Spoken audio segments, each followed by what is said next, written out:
Tenía 70 años, el cabello blanco, y usaba la misma bolsa de cuero gastado desde hacía 15 años. Nadie en la mesa de aquel restaurante caro imaginó que la viejecita de blusa de lino era la dueña de todo. Ni el hombre que llegó sonriendo, con un sobre en la mano, creyendo que finalmente me iba a destruir. Él no sabía que yo llevaba esperando esa cena desde hacía 30 años. Y cuando la noche terminó, fui yo quien se fue a casa con el corazón ligero. Pero antes de continuar, revisa si ya estás suscrito al canal y escribe en los comentarios: ¿desde dónde estás viendo este video? Nos encanta saber hasta dónde están llegando nuestras historias. Hay algo que aprendí después de los 60. El mundo subestima a las mujeres de cabello blanco. Y yo aprendí a usar eso a mi favor hace mucho tiempo. Mi nombre es Teresa Garza. Tengo 69 años y soy dueña de Grupo Garza Logística, una empresa de distribución y almacenamiento que opera en 11 estados de la República Mexicana. Empleo a poco más de 3,000 personas. En el último ejercicio fiscal, nuestra facturación habría sido suficiente para pagar cualquier deuda externa de una ciudad mediana sin parpadear. Pero si me encuentras una mañana de martes frente a mi casa en Monterrey, regando las bugambilias con una regadera de plástico amarillo y usando mi cardigan azul marino gastado, pensarás que soy la vecina jubilada que vive de su pensión. Tal vez me ofrezcas ayuda para cargar el costal de tierra del jardín. No me voy a negar. Nunca quise que las personas supieran quién era antes de necesitarlo. Esa fue una lección que aprendí de la manera más cara posible, con una traición que tardó 4 años en revelarse por completo y otros 26 para finalmente ser enterrada. La historia comienza en 1991, cuando yo tenía 36 años, 2 hijos pequeños, un marido que viajaba demasiado y una sociedad que parecía ser la mejor decisión de mi vida. Roberto Velasco era el tipo de hombre que llenaba cualquier habitación con su energía. Alto, platicador, con esa sonrisa que te hacía creer que el mundo era generoso y que las cosas iban a salir bien. Nos habíamos conocido en un diplomado de gestión empresarial en Guadalajara, y en menos de 6 meses estábamos montando juntos la primera sucursal de lo que llegaría a ser el Grupo Garza. Él entró con los contactos. Yo entré con el dinero de la venta del departamento que heredé de mi madre y con la única cosa que siempre tuve de sobra: capacidad para trabajar sin parar. Durante 4 años trabajamos juntos como una máquina. La empresa creció rápido, demasiado rápido para mis ojos que ya habían aprendido a desconfiar de lo bueno cuando llega fácil. Pero yo confié. Dios, ¿cómo confié? Las señales aparecieron despacio, de la misma forma en que siempre aparecen las señales de una traición. Una factura que no cuadraba. Un proveedor que decía ya haber recibido su pago cuando el sistema mostraba un saldo pendiente. Una clienta antigua que llamó preguntando por qué una empresa con un nombre parecido estaba ofreciendo nuestros servicios a un precio menor. Yo anoté todo en un cuaderno de pasta negra que todavía guardo en el cajón de mi escritorio hasta el día de hoy. Pasé 6 meses fingiendo que no sabía nada, mientras documentaba cada irregularidad con la precisión de quien aprendió contabilidad estudiando sola de madrugada, con su hijo durmiendo en brazos. Roberto nunca se dio cuenta. Él me veía como la socia competente pero discreta, la mujer que se encargaba de la operación mientras él cuidaba las relaciones públicas con el mercado. Él no se imaginó que la mujer discreta estaba armando un expediente que lo iba a enterrar. Cuando confronté a Roberto, fue en una sala de juntas pequeñita, just the two of us, sin abogado, sin testigos. Yo traje una carpeta. Él trajo la sonrisa. La carpeta ganó. Él había desviado una cantidad considerable a lo largo de 3 años, usando una empresa fantasma registrada a nombre de su suegra. Estaba construyendo una competidora directa usando nuestra cartera de clientes, nuestra infraestructura y mis contactos personales. Cuando puse los documentos sobre la mesa frente a él, aquella sonrisa simplemente se apagó. como la luz de un cuarto cuando el niño por fin se queda dormido. Le di el mismo tipo de opción que le das a una persona cuando quieres ser justa pero no quieres ser pendeja. Salte ahora, firma los papeles, devuelve lo que puedas devolver y desaparece. O llevo todo esto al SAT, a los socios inversionistas y al periódico que andaba cubriendo irregularidades en el sector. Roberto Velasco eligió desaparecer. Reconstruí sola. Con 2 hijos, un matrimonio que no sobrevivió a la presión de todos esos años difíciles, y un coraje en el pecho que transformé en combustible porque era la única cosa que tenía en abundancia. El grupo Garza creció. Creció de verdad. Del tipo que no hace ruido pero que se siente cuando la estructura es sólida. Y yo aprendí a ser invisible a propósito, a parecer menos de lo que era, a entrar a las salas antes de que las personas supieran con quién estaban hablando. Nunca más volví a tener un socio. El tiempo pasó, como siempre pasa. Mis hijos crecieron. Mi hija menor, Ana Sofía, se volvió la persona más parecida a mí que he visto en la vida, con menos paciencia y más vocabulario. Mi hijo mayor, Diego, sacó la apariencia de su padre y, afortunadamente, mi carácter. Cuando Ana Sofía llegó con Enrique por primera vez, en una comida por mi cumpleaños aquí en Monterrey, yo estaba pelando una naranja en la cocina. Ella me presentó a su novio con ese entusiasmo medido que usan las hijas cuando quieren que la mamá lo apruebe, pero fingen que no les importa. Él era alto, de buena presencia, con esa seguridad de quien nunca tuvo que preocuparse mucho por llegar a fin de mes. Me apretó la mano con firmeza y me llamó señora, de una forma que se sintió genuina. Pensé, este muchacho está bien educado, y lo dejé registrado en mi mente sin hacer alarde. Ana Sofía tenía 32 años en esa época, trabajaba como abogada corporativa, y escogía a los hombres con un criterio que me enorgullecía. Prefería estar sola que mal acompañada. Así que cuando la cosa se puso seria con Enrique, presté atención. No mandé a hacer una investigación formal. No soy del tipo que actúa por paranoia, pero tengo un asistente de confianza desde hace 23 años, Gómez, que tiene el don natural de encontrar información sin que nadie se dé cuenta de que estaba buscando. Le pedí que me consiguiera lo básico: nombre completo, historial profesional, familia. El reporte llegó un jueves por la mañana. Gómez lo dejó sobre mi escritorio sin decir comentarios, que es su manera de decirme que necesitaba leerlo con calma. Enrique Velasco Vargas, hijo de Claudia Vargas de Velasco, sobrino de Roberto Velasco. Me quedé mirando el nombre por un tiempo que no sabría medir. No fue exactamente un shock. Fue más bien como cuando estás esperando un camión que lleva mucho tiempo retrasado y de repente da la vuelta en la esquina. Ya sabías que iba a aparecer, solo no sabías la hora exacta. Llamé a Gómez y le pedí que profundizara. Lo que me trajo de vuelta en los días siguientes fue suficiente para que yo tuviera que tomarme el café de pie, mirando por la ventana de la oficina, organizando mis pensamientos como quien acomoda la maleta antes de un viaje largo. Roberto Velasco había muerto 4 años antes, de problemas cardíacos, sin haber reconstruido gran cosa después de salir de nuestra sociedad. Según lo que Gómez averiguó con discreción entre personas del sector, Roberto pasó los años siguientes contando una versión de la historia en la que él era el perjudicado, la víctima, la mujer que lo corrió de la empresa que él había ayudado a construir. Y Enrique creció escuchando esa versión, creció creyendo en ella. La pregunta era, ¿qué tanto lo creía?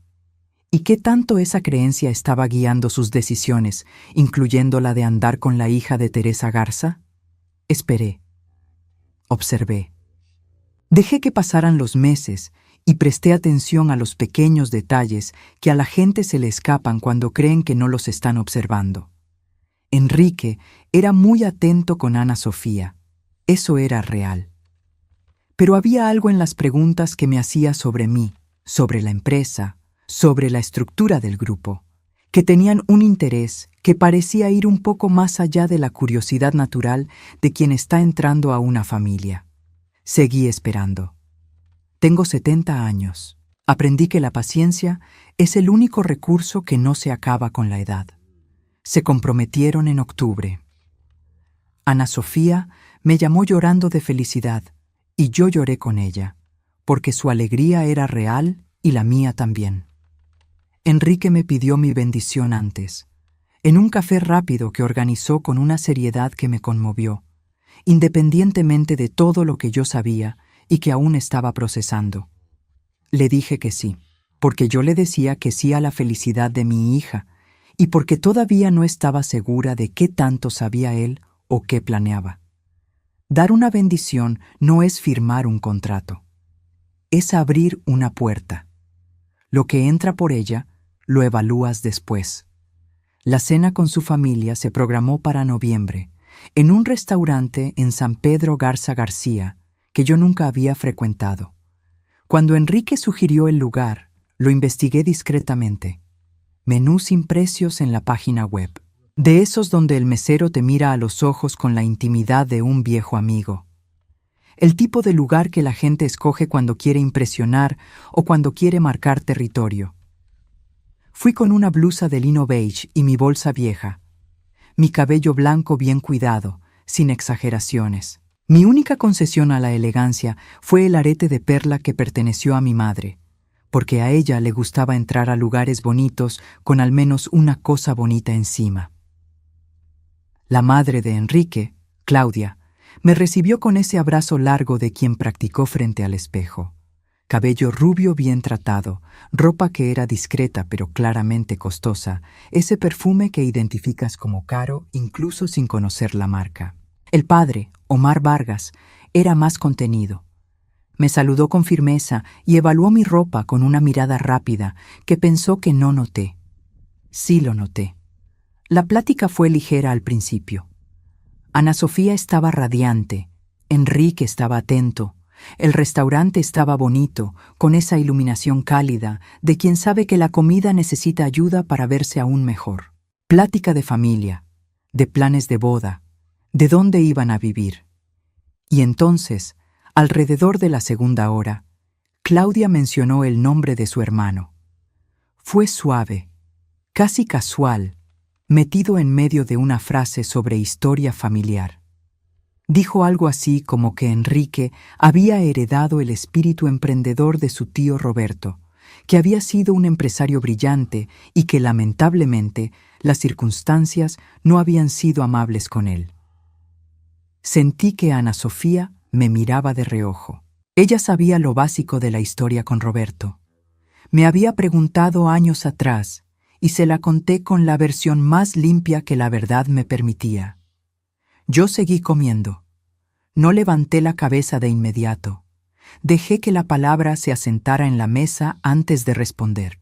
Después miré a Claudia con la tranquilidad de quien tiene todo el tiempo del mundo y le dije que sí, que el mundo de los negocios es en verdad impredecible y que cada trayectoria tiene sus propias curvas.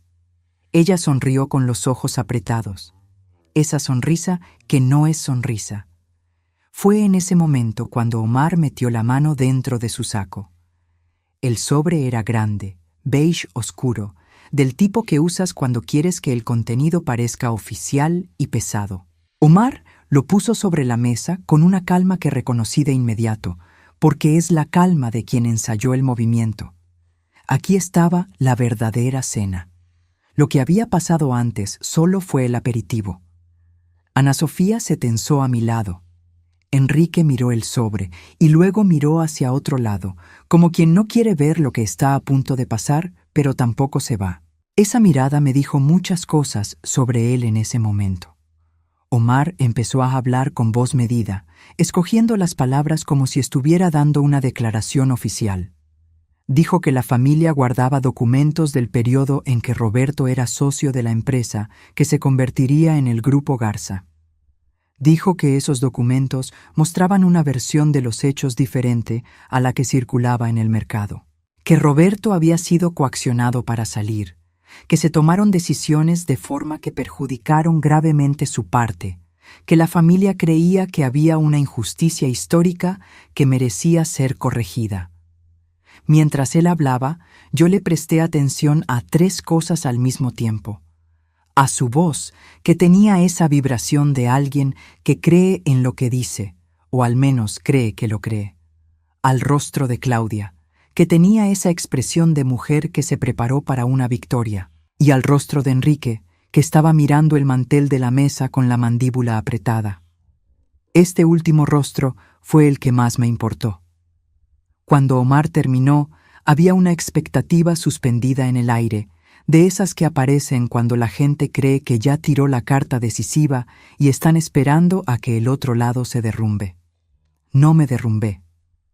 Tomé mi vaso de agua, bebí despacio, lo volví a poner en su lugar con cuidado, sin hacer ruido, y dije, con la voz más tranquila que he usado en mi vida, que entendía lo que estaban presentando, y que había algunas cosas que yo también necesitaba compartir. Saqué de mi bolsa vieja un sobre más pequeño, blanco, sin nada escrito al frente. El momento en que una persona se da cuenta de que el otro lado venía preparado es muy específico. Lo ves en los ojos, en un cambio pequeño pero inconfundible, como si a la luz de un cuarto le hubieran bajado la intensidad un 10%. Eso fue lo que pasó en la cara de Omar. No abrí mi sobre de inmediato, de la misma forma en que no abro nada antes de estar segura de que es el momento correcto. Hablé primero. Dije que conocía la historia de Roberto mejor que cualquier persona en esa mesa, no porque yo la hubiera inventado, sino porque yo la había vivido. Dije que entendía que la familia había crecido escuchando una versión, y que yo respetaba que para ellos esa versión fuera real, que el dolor de perder a alguien a quien amabas y de creer que había sido víctima de una injusticia era un dolor verdadero, aun cuando la narrativa que lo producía no lo fuera. Entonces abrí el sobre. Lo que yo tenía adentro no era una sorpresa para mí. Era la misma carpeta que llevaba en mi archivo desde hace más de 30 años, reproducida con cuidado. Los estados de cuenta bancarios con los desvíos documentados, los registros del acta constitutiva de la empresa fantasma, los contratos que Roberto firmó usando nuestra cartera de clientes para beneficio propio, y una declaración firmada por el contador que trabajaba para él en esa época, un señor llamado Ezequiel que todavía estaba vivo, con buena salud, y que me había enviado una declaración notariada y actualizada 8 meses antes, cuando yo, por precaución, decidí renovar toda mi documentación sobre el asunto. No leí los documentos en voz alta. Los empujé suavemente en dirección a Omar y dejé que él mismo los leyera. El silencio que siguió fue de esos que tienen un peso físico. Claudia se inclinó para ver por encima del hombro de su marido. Su expresión cambió despacio, como cuando baja la marea y va revelando lo que estaba debajo del agua. Ana Sofía me puso la mano en el brazo, suavemente, sin decir nada, que es su manera de decirlo todo. Yo miré a Enrique. Él también estaba leyendo por encima del hombro de su padre, y había algo en la forma en que sus ojos se movían por el papel que me dijo que lo estaba procesando de verdad. No negando, no construyendo una defensa, leyendo. Ese detalle importó más que cualquier cosa que se haya dicho esa noche. Le dije a Omar, con cuidado pero con claridad, que lo que estaba en ese sobre era suficiente para haber acabado con la carrera de Roberto de una forma mucho más definitiva de la que yo había elegido. Que la opción que le di hace 30 años había sido la opción amable, que yo no tenía ningún interés en revivir ese capítulo de manera legal, porque ya estaba cerrado y porque los muertos no merecen más castigo que el que la vida misma ya les entregó. Pero que yo necesitaba que supieran la verdad, no por la empresa, no por mí, por Ana Sofía, que merecía casarse en una familia que conociera los hechos reales, y por Enrique, que merecía construir su propia historia sin tener que cargar con una narrativa heredada que no le correspondía. Lo que pasó en los siguientes 20 minutos es la parte que se queda conmigo cuando pienso en esa noche. Omar se quedó callado por un largo rato. Después dijo, con una voz diferente, más pequeña, que Roberto siempre insistió en que había sido perjudicado, que la familia le había creído, que tal vez, admitió con un esfuerzo visible, no tenían la historia completa. Claudia no dijo nada, pero vi cómo se le llenaban los ojos de lágrimas y entendí que esas lágrimas no eran de coraje.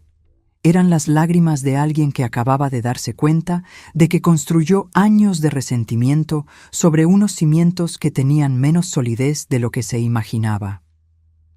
No sentí placer en eso. Sentí esa cosa rara que sientes cuando una injusticia por fin es nombrada correctamente, que es alivio mezclado con tristeza, porque el camino para llegar hasta ahí no debió haber sido necesario. Pero fue Enrique quien me sorprendió. Se volteó hacia mí con una expresión que solo puedo describir como valentía avergonzada, que es el tipo de valentía que exige más que el valor común, porque primero tiene que admitir algo.